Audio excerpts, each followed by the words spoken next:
Hello everyone, it's Jaden for Student Pages. Hope you're doing absolutely excellent once again. Welcome back to another interview. Today we are joined by the incredible Sophie Aldred. How's it going? Great, thank you. Sunny day, daffodils in the garden. What could be nicer? I know, right? I was just saying before we started, it's like the weather is absolutely ridiculous for the UK at the minute. But yeah, so you've been playing Ace in the Whoniverse for almost 40 years now. That is an incredible achievement. Crazy to think about as well. So how do you feel about the role in general to get us kicked off? You know, are there any sort of similarities between yourself and Ace? Well, it's the role of a lifetime, put it that way. And it really is the role of a lifetime because I was 24 when I got the role and, and now it's 40, nearly 40 years on. And I've been playing her consistently throughout that time on screen, but also on audio and then back on screen with Jodie Whittaker's Doctor. So yeah, I think there are similarities, obviously. And somebody asked me recently at a convention, how much of you is Ace and how much of Ace is now you?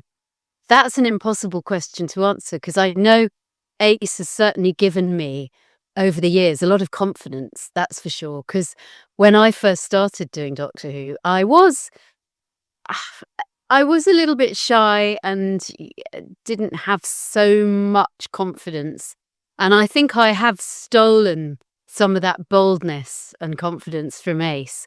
And then perhaps she's stolen a bit of the more kind of touchy-feely, emotional side of life from me. I don't know. No, we definitely see that, especially, you know, upon your many returns in, you know, Power of the Doctor and stuff. We definitely see the more tender side of Ace. And I think it's interesting as well because, like I mentioned to you, I recently spoke to Katie Manning. You're both very standing on business type companions. You know, you're both very, you know, self-confident ones when, you know, obviously we've seen a lot of characters in the show. You two are definitely very, you know, self-assured and things. There's no nonsense about Ace. She doesn't suffer fools gladly, and she beats up a Dalek with a baseball bat, and now twice in Power of the Doctor. Yeah. Takes out Cybermen with her catapult, so what more could you want? No, it's awesome. So yeah, I mean, if we're going to scale back, when you first went for the role in Doctor Who, what was it that drew you to it? Obviously, the show had been around for a while already, but was it that legacy or was there something else that you saw in the show that you wanted to take part in? Well, you say that as though we have a choice in the matter. And so, you know, and it is funny because until you get to be a Hollywood A-lister, really, or even a sort of very, very established and very well-known actor over here, you don't get to choose your roles.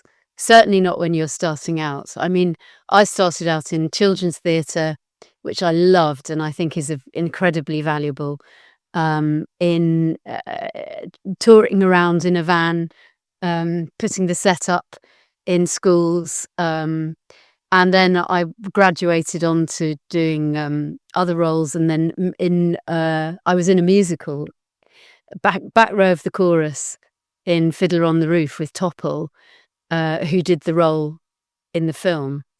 When my agent said, "Oh, I've put you up for," that's the thing, you know, your agent puts you up for masses and masses of roles, and you sometimes get picked for an audition, sometimes you don't even get that. Sometimes you'll go to many, many auditions and get down to the last two and then don't get the role. This one was kind of, wow, it fitted, you know, the role fit something that they saw in me, I think. And that's it. So there was really no choice about it. And especially for it was my first venture into TV work. I'd never even been into a studio before doing Doctor Who. So, you know, in those days, remember, we didn't have camera phones. We certainly couldn't have done this. We didn't even have mobiles. We didn't have computers. Nothing. Can you imagine a world with no laptops, no computers? Great to think about now. Absolutely nothing. Camera. The only camera I had was a click camera where you had a reel of film that you put in the back. You clicked your 36 photos and then you sent them off to the chemist or in the post to be printed, and then they came back, and sometimes it worked and sometimes it didn't. That was the only possibility. So we had no experience of being filmed, of filming, of cameras, anything like that. I mean, I've just said that really to myself because it seems unbelievable somehow. But yeah, so I was really learning an awful lot on the job. Yeah, no, it's so strange as well because you say that, me being an '04 baby, it's like I've never known anything but, sort of this world that we're living in now. And yeah, it is unbelievable when you put it like that. I just can't imagine. And I mean, yeah, so, obviously you went for the Doctor Who role, it's, very successful show. And then much later, you were approached with these audio dramas, and these specials and, these TV specials. What was it that made you want to keep coming back to the role? What made you say, I don't think I'm quite done with this yet? Oh, it was, well, as I say, you don't have the luxury of being able to turn work down most of the time. It's not a choice. But also the people who were making those audios were fan friends of ours, who are now the people who make the program. We had one story written for us, Sylvester and me, by somebody called Mark Gatiss, Oh yeah. who then went on to greater things, obviously. But he was a fan at the time, and I remember recording those audio adventures, the first ones that we did with a company called BBV Audio. They were in somebody's basement, with just a couple of microphones and the loo flushing in the background, and us sort of standing around just doing it ourselves. It was very much a kind of DIY element, and Sylvester and I had thought, hey, this is fun. That's really what kept us going, the fun of doing it. And also the fact that the fans, there was nothing for the fans during this hiatus. So there was an element of like, well, yeah, let's do it for that. But really, somebody says, oh, here's some money to have some fun. What are you going to say? You wouldn't turn that down. Oh, no, don't really want that. Yeah. No, absolutely. No, I could totally see the appeal. It's like, yeah, at the end of the day, it's like, I think, especially when you're working in that world with Doctor Who as well, how that just brings so much fun to it. But again, it's like it didn't end with the audios. Obviously, things like Tales to the TARDIS, Power of the Doctor, you did get, on screen reunited with Sylvester. So what was it like sort of reuniting with him and bringing that back to the screen? It was brilliant, but it was not new because we've done the audios ever since. So, and conventions, of course. So we see each other all the time. It didn't feel like that much different. I think what was wonderful was actually being on screen together again. That was really incredible. And the Power of the Doctor for me was like, I think it was a very emotional moment when my agent called me and said they're doing an availability check on you, just out of the blue. I finished that call and I burst into tears because it was the call that I never realised until that point that I'd been waiting for. To be back on screen as Ace really was very important to me. And working with Janet Fielding was wonderful as well, because we knew each other slightly from having seen each other at conventions and doing panels together, but really we didn't really know each other, and then we really got to know each other very well during that time. And Gemma Coleman as well, that was lovely. The three of us became quite a little trio, sitting there having our teas together while we were waiting for shots to be set up and chatting away. It was really lovely. No, it is. It's cute. It's cute because, I imagine that only people that have really been in that position where, because again, it's such a unique position to be a Doctor Who companion or, just a generally big character. So yeah, I can imagine there's a sense of camaraderie between you all, when you finally get to meet. It's like, I was you once and you were me once. It's like, that's gotta be so incredible. Yes, absolutely. It was the same when we met Jodie and Mandit for the first time, because they came bouncing onto the set and were so welcoming and lovely. And their first questions to us was, "Tell us all about these conventions. We want to know about the conventions." So it's like passing on the information to a new generation. It was great fun. Yeah. I mean, how do you, I mean, obviously you've clearly got such a love for them, but what do you think to the conventions? Just being able to meet fans and, also reunite with people you've worked with. That's got to be so cool. I mean, it's cool for us fans going to them. I can't imagine what it's like to actually be a panelist. It's amazing. I mean, I've literally a couple of days ago just got back from the States where we went on a sci-fi cruise, which is amazing. There was me, Sylvester, Nicola Bryant, Carol Ann Ford, and Fraser Hines, and we boarded a ship with 1,000 people or something, but 20 or so of whom were Doctor Who fans as well. And you get to hang out on a cruise. We have dinner together every night. We went on a James Bond tour in Nassau in the Bahamas together. We kind of, just it was a real chance to sort of unwind together and be together. There was me, Nicola, and her partner Nev. We spent the afternoon just sunbathing and reading together on deck. At one point, that was great. And then we got back to Baltimore last Friday, got in a coach, went to Washington DC and did this huge convention called AwesomeCon with something like 60,000 people came to that one. Did a panel in front of tons of people on the Friday, and then had the Saturday and Sunday, flew home, and here we are.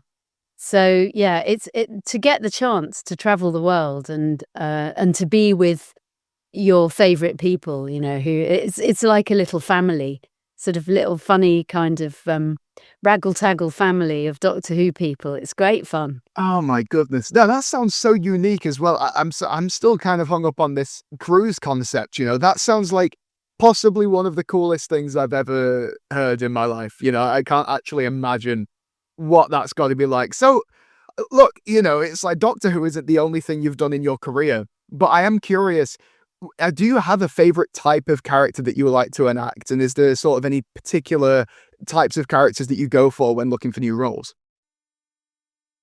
Not really. I do lots of voiceovers, and those are very different characters because obviously I'm changing my voice to suit the roles. So everything from Mrs. Rabbit and Flopsy and Mopsy and Peter Rabbit to Dennis the Menace to Treefoo Tom to all those different characters. And then I suppose on TV, things like Melvin and Maureen's Musicograms, I played this character called Maureen who's very over the top, and I don't know, there's no particular role. Basically, as I say again, it's not a choice. Somebody comes to me, says, "Do you want to play this?" I look at it and think, yeah, okay, great. It's some work, There just can't be choosers in this game. No, of course, if you see something that you're suited to, it's like, yeah, why wouldn't you? So, I mean, across this time that you've spent in this industry, do you have any particular favorite anecdotes maybe that you've picked up, something that's happened and you've thought, that couldn't have happened to anyone else? Well, I suppose it's all the experiences, the crazy experiences of these conventions, really, and I think maybe the first time I saw a little figure of myself was quite extraordinary.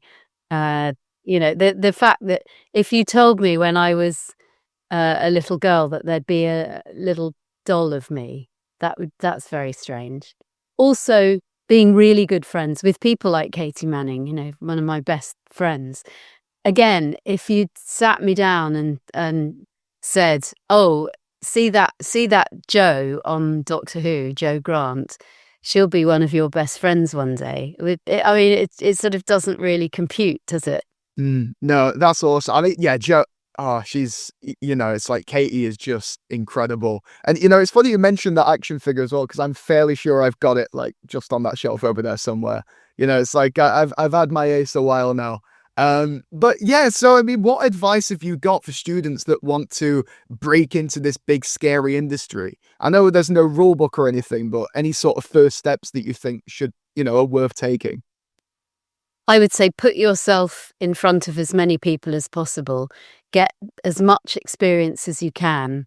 Amateur, at college, do everything, be in everything, experiment with different parts, never say no to a role, and really kind of work on having that conviction that you can do it. That working on your sort of resilience and the strength of yourself is really important as well, to keep yourself buoyant. Somebody told me recently that there are, I think, in the world of baseball, and sporting is quite a good analogy for life in a way. In the world of baseball, apparently 80% of the time, baseball players are failing. They're failing to hit the ball, they're failing to get a strike, they're failing to get a home run. In fact, if you succeed only 30% of the time, so when you're failing 70% of the time, you get into the Hall of Fame. So I would say make friends with failure as well. Don't add significance to failure, because you're going to go up for parts, you're going to fail and fail and fail and fail. And there'll be this one part that you get, and the 100th time you go, but just keep going and don't make it mean anything when you don't get a part. That's strong advice as far as failure, because that is such a, I don't know, it can be a very difficult thing to face, but I think you're right. Everything at the end of the day, it all happens for a reason, right? It's like someone will get that part, but there might be a different one for you just round the corner. And yeah, I mean, as far as getting parts as well, how do you face nerves when it comes to going to auditions as well? Do you have a process for that or anything that you can advise? Oh, I get horribly nervous, and I get terribly nervous as well when I'm, going on a set, or it's different with audio. It's different I think, because I'm familiar with it. Again, it's make friends with your nerves. It's just like, that's what's going on with your body. You're never going to conquer that. There's not a way of, right, oh, I'm going to make myself not nervous. That makes it worse in a way.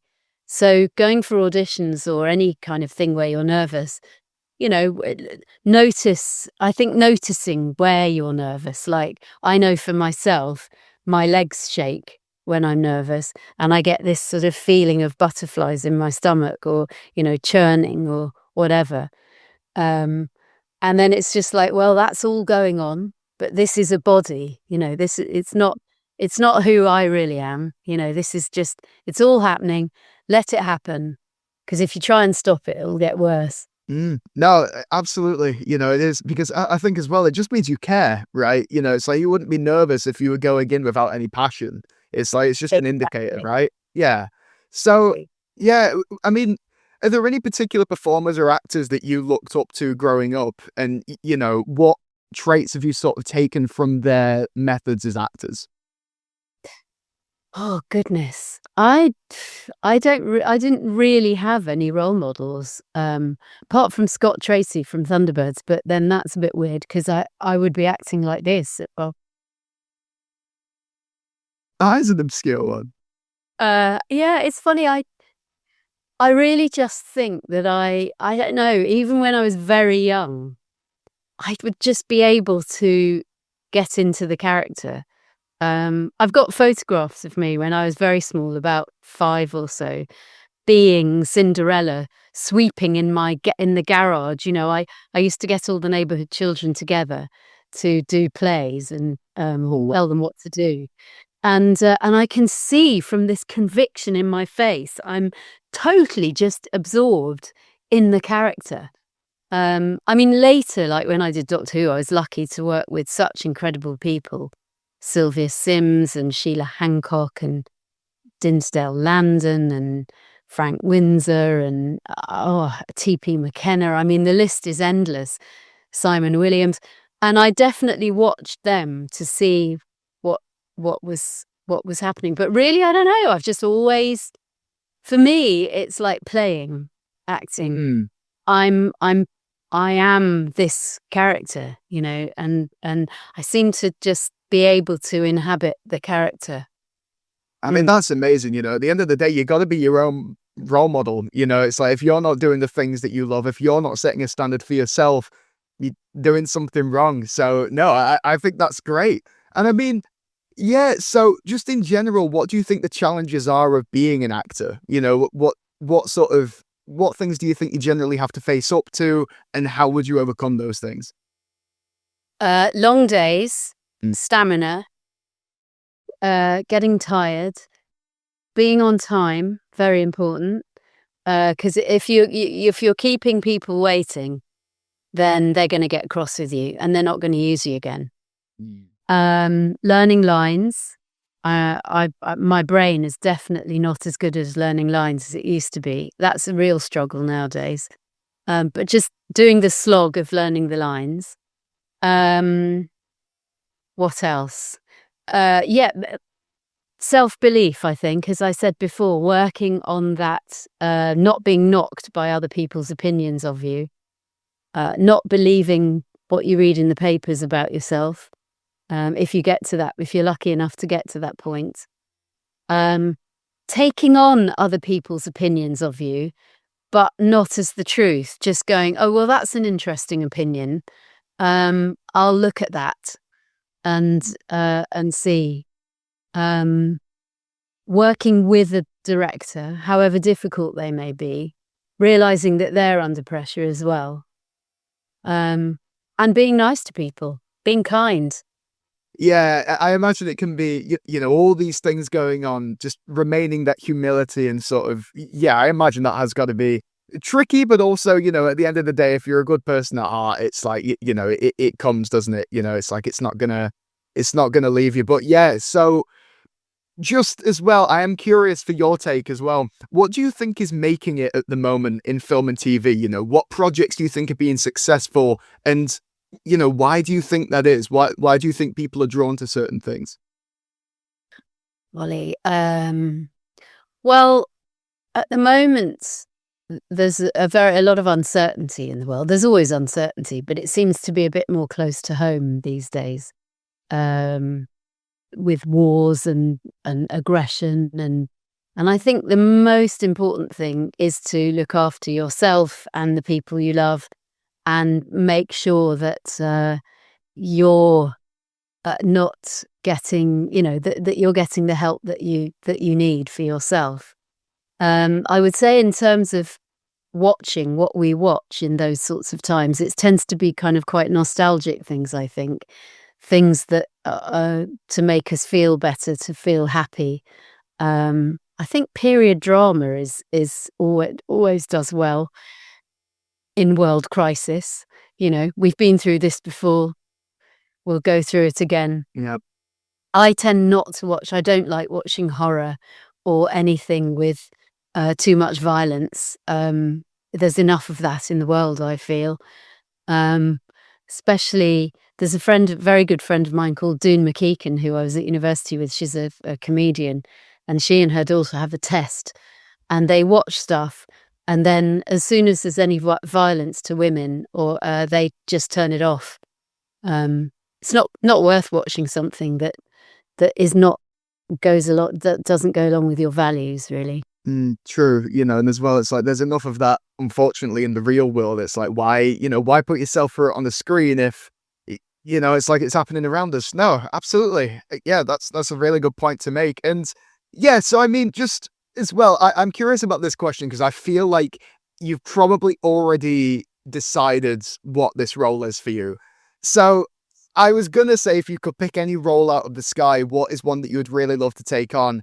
Maybe I'm wrong, but from how passionately you've spoken, I wouldn't be surprised if you've already had it in its ace.